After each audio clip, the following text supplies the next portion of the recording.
मेरे प्यारे देशवासियों, नमस्कार। आज देव दीपावली का पावन पर्व है। आज गुरु नानक देव जी का भी पवित्र प्रकाश पर्व है। मैं विश्व भर में सभी लोगों को और सभी देशवासियों को इस पावन पर्व पर हार्दिक बधाई देता हूं। ये भी बहुत सुखद है कि 1.5 साल के अंतराल के बाद करतारपुर साहिब कॉरिडोर अब फिर से खुल गया है। साथियों,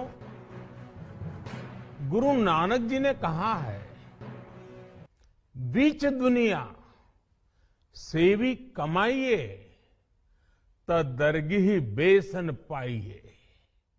यानी संसार में सेवा का मार्ग अपनाने से ही जीवन सफल होता है। हमारी सरकार इसी सेवा भावना के साथ देशवासियों का जीवन आसान बनाने में जुटी है। न जाने कितनी पीढ़ियां जिन सपनों को सच होते देखना चाहती थी, भारत आज उन सपनों को पूरा करने का भरपूर प्रयास कर रहा है। साथियों, अपने 5 दशक के सार्वजनिक जीवन में मैंने किसानों की परेशानियों को, उनकी चुनौतियों को बहुत करीब से देखा है, महसूस किया है।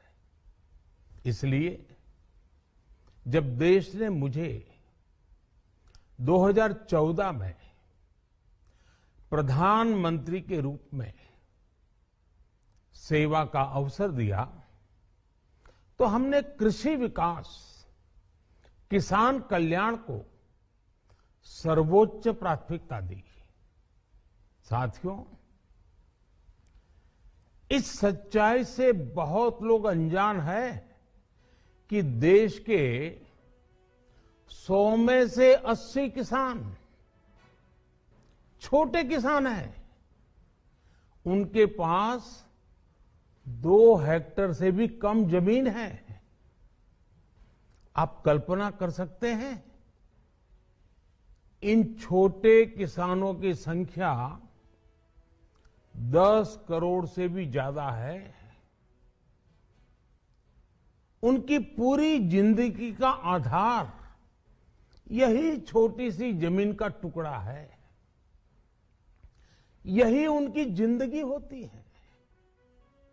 और इस छोटी सी जमीन के सहारे ही वो अपना और अपने परिवार का गुजारा करते हैं। पीढ़ी दर पीढ़ी परिवारों में होने वाला बंटवारा इस जमीन को और छोटा कर रहा है। इसलिए देश के छोटे किसानों की चुनौतियों को दूर करने के लिए हमने बीज, बीमा, बाजार और बचत, इन सभी पर चौतरफा काम किया। सरकार ने अच्छी क्वालिटी के बीज के साथ ही किसानों को नीम coated urea, soil health card, micro irrigation जैसी सुविधाओं से भी जोड़ा। हमने 22 करोड़ सॉइल हेल्थ कार्ड किसानों को दिए और इस वैज्ञानिक अभियान के कारण एग्रीकल्चर प्रोडक्शन भी बढ़ा। साथियों, हमने फसल बीमा योजना को अधिक प्रभावी बनाया। उसके दायरे में ज्यादा किसानों को लाए। आपदा के समय ज्यादा से ज्यादा किसानों को आसानी से मुआवजा मिल सके, इसके लिए भी पुराने नियम बदले। इस वजह से बीते 4 साल में 1 लाख करोड़ रुपए से अधिक का मुआवजा हमारे किसान भाई बहनों को मिला है। हम छोटे किसानों और खेत में काम करने वाले श्रमिकों तक बीमा और पेंशन की सुविधाओं को भी ले आए। छोटे किसानों की जरूरतों को पूरा करने के लिए सीधे उनके बैंक खातों में 1,62,000 करोड़ रुपए ट्रांसफर किए, सीधे उनके खाते में।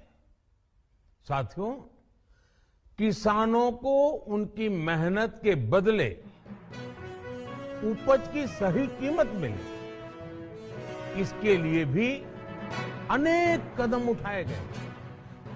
देश ने अपने रूरल मार्केट इंफ्रास्ट्रक्चर को मजबूत किया।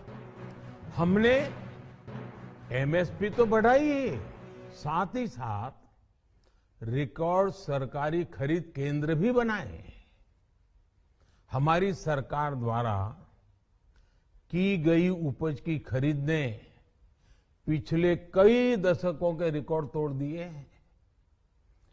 देश की 1,000 से ज्यादा मंडियों को ई नाम योजना से जोड़कर हमने किसानों को कहीं पर भी अपनी उपज बेचने का एक प्लेटफॉर्म दिया। और इसके साथ ही देश भर की कृषि मंडियों के आधुनिकीकरण पर भी हमने करोड़ों रुपए खर्च किए। साथियों, आज केंद्र सरकार का कृषि बजट पहले के मुकाबले 5 गुना बढ़ गया है।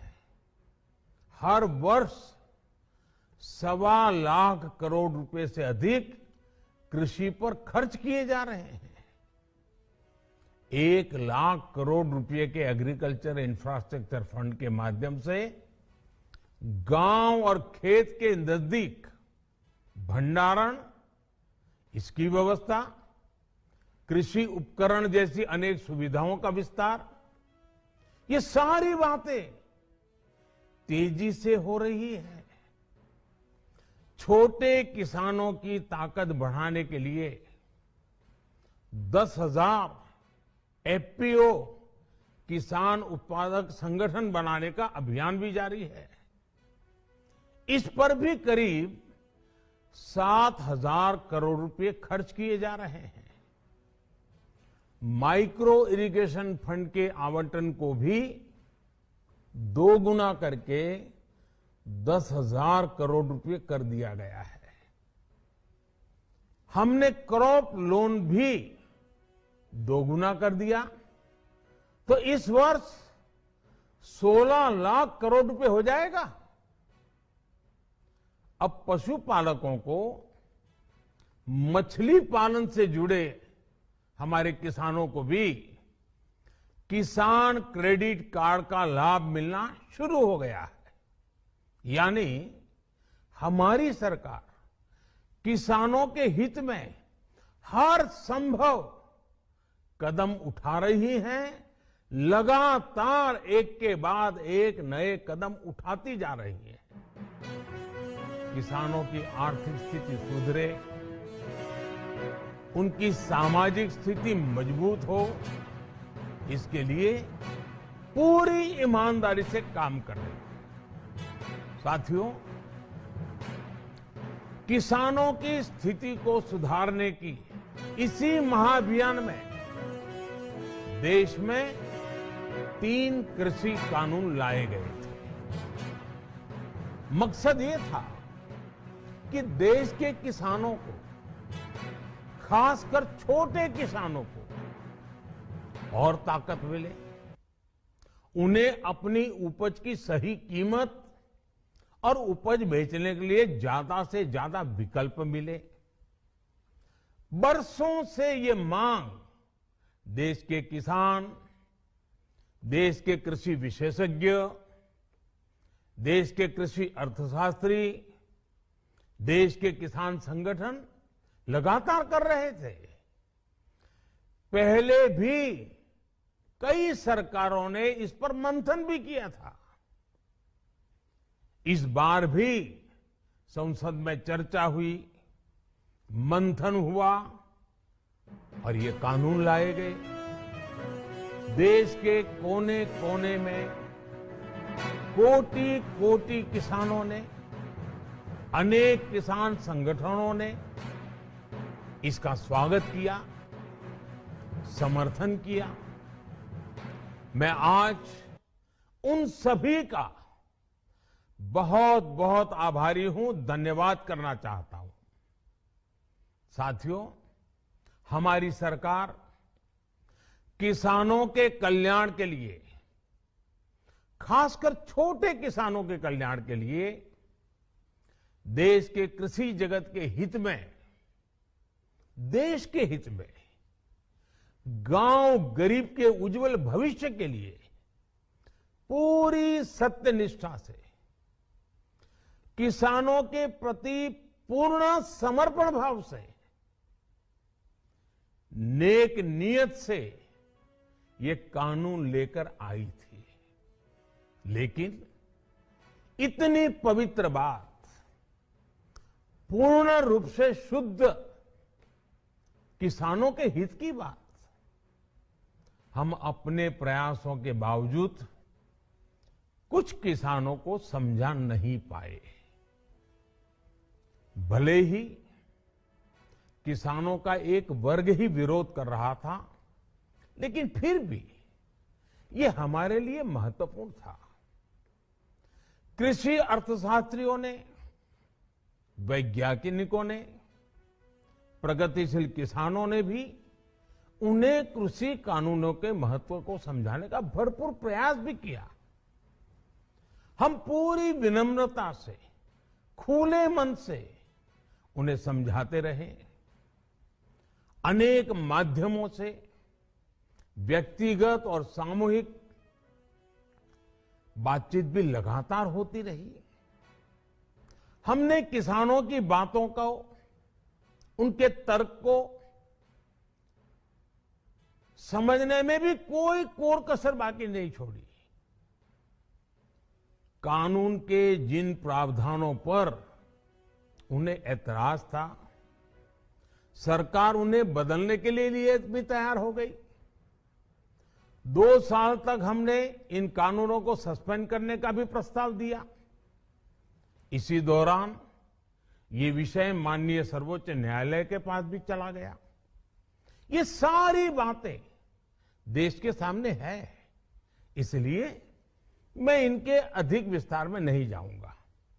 साथियों, मैं आज देशवासियों से क्षमा मांगते हुए सच्चे मन से और पवित्र हृदय से कहना चाहता हूं कि शायद हमारी तपस्या में ही कोई कमी रही होगी, जिसके कारण दिए के प्रकाश जैसा सत्य कुछ किसान भाइयों को हम समझा नहीं पाए। आज गुरु नानक देव जी का पवित्र प्रकाश पर्व है। ये समय किसी को भी दोष देने का नहीं है। आज मैं आप पूरे देश को ये बताने आया हूं कि हमने 3 कृषि कानूनों को वापस लेने का, रिपील करने का निर्णय लिया है। इस महीने के अंत में शुरू होने जा रहे संसद सत्र में, इसी महीने में, हम तीनों कृषि कानूनों को रिपील करने की संवैधानिक प्रक्रिया को पूरा कर देंगे। साथियों, मैं आज अपने सभी आंदोलनरत किसान साथियों से आग्रह कर रहा हूं, आज गुरु पर्व का पवित्र दिन है। अब आप अपने अपने घर लौटे अपने खेत में लौटे, अपने परिवार के बीच लौटे। आइए एक नई शुरुआत करते हैं, नए सिरे से आगे बढ़ते हैं। साथियों, आज ही सरकार ने कृषि क्षेत्र से जुड़ा एक और अहम फैसला लिया है। जीरो बजट खेती यानी प्राकृतिक खेती को बढ़ावा देने के लिए देश की बदलती आवश्यकताओं को ध्यान में रखकर क्रॉप पैटर्न को वैज्ञानिक तरीके से बदलने के लिए एमएसपी को और अधिक प्रभावी और पारदर्शी बनाने के लिए ऐसे सभी विषयों पर भविष्य को ध्यान में रखते हुए निर्णय लेने के लिए एक कमेटी का गठन किया जाएगा। इस कमेटी में केंद्र सरकार, राज्य सरकारों के प्रतिनिधि होंगे, किसान होंगे, कृषि वैज्ञानिक होंगे, कृषि अर्थशास्त्री होंगे। साथियों, हमारी सरकार किसानों के हित में काम करती रही है और आगे भी करती रहेगी। मैं गुरु गोविंद सिंह जी की भावना में अपनी बात समाप्त करूंगा। देहि शिवावर मोहे इहे, शुभ कर्मन ते कबहू न टरो।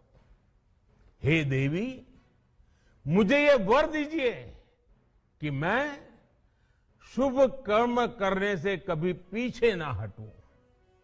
जो किया किसानों के लिए किया, जो कर रहा हूं देश के लिए कर रहा हूं।